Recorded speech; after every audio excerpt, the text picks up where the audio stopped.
ज्ञानयज्ञसूत्रमिन्दुशेखरं कृपाकरं नारदादियोगिवृन्दवन्दितं दिगम्बरं काशिकापुराधिनाथ कालभैरवं भजे।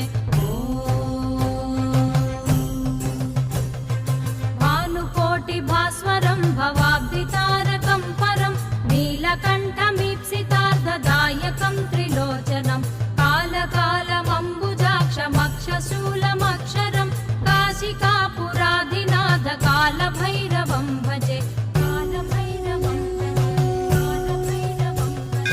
शूलटङ्कपाशदण्डपाणिमादिकारणं श्यामकायमादिदेवमक्षरं निरामयं भीमविक्रमं प्रभुं विचित्रताण्डवप्रियं काशिकापुराधिनाथ कालभैरवं